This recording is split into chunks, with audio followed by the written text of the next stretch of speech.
আমার সামনে আমার মাকে চড় মেরে দিল। আমি কিছু করতে পারলাম না। আমার যদি ক্ষমতা থাকতো আমি দেখিয়ে দিতাম। अब मेरे माँ के सामने हमको दोनों लोग थप्पड़ चला दिए हैं। कैसे पगला गया हूँ। अब मैं क्या कहूँ, मैं कुछ कर नहीं पा रहा हूँ। लेकिन अगर मेरी हैसियत रहती तो मैं उन लोगों के साथ बैठा बैठी भी कर लेता। मेरी माँ को जब ये लोग ऐठ दिए हैं।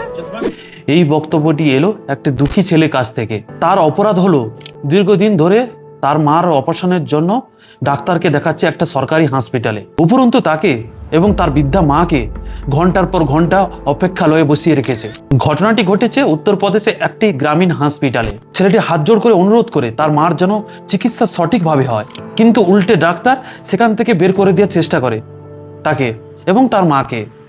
কিন্তু সেই অসহায় মায়ের ছেলেটি বারবার ডাক্তারের কাছে অনুরোধ করতে থাকে যেন খুব তাড়াতাড়ি তার মার চিকিৎসা হয় এবং সঠিকভাবে যেন তার চিকিৎসাটা করা হয়। কিন্তু তার কথা শুনবে কে? তার সামনে তার মাকে একটা থাপ্পড় মেরে দিল ডাক্তার এবং তার কর্মচারীরা। আর এই সেই কষ্টটা আপনারা চোখের সামনে দেখতে পাচ্ছেন। সমাজে এখনো কিছু কিছু মানুষ আছে, তারা মানুষকে মানুষ বলে মনে করে না। টাকা পয়সা থাকলে হয়তো নিজেকে সবার উপরে মনে করে। তাদের মন ও বিবেক থেকে তাদের মানবিকতাটা যেন দূরে চলে গেছে। আর এই সব ব্যক্তি চোখের সামনে গরিব মানুষের কষ্ট দেখে আনন্দ উপভোগ করে হয়তো।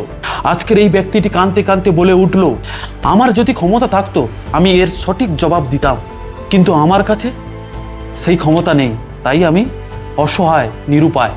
এইটাই মনে হয় আমাদের বাস্তব সমাজ। যাদের কাছে ক্ষমতা আছে তারা শক্তিশালী, আর যাদের কাছে ক্ষমতা নেই তারা নর্দমার কীড়া।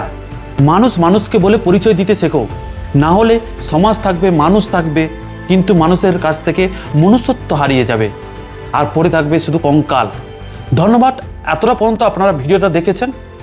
তো প্লিজ চ্যানেলটিকে সাবস্ক্রাইব করুন এবং ভিডিওটিকে লাইক করে আপনার বন্ধুদের কাছে পৌঁছে দিন যারা মানবিকতা থেকে দূরে সরে যাচ্ছে।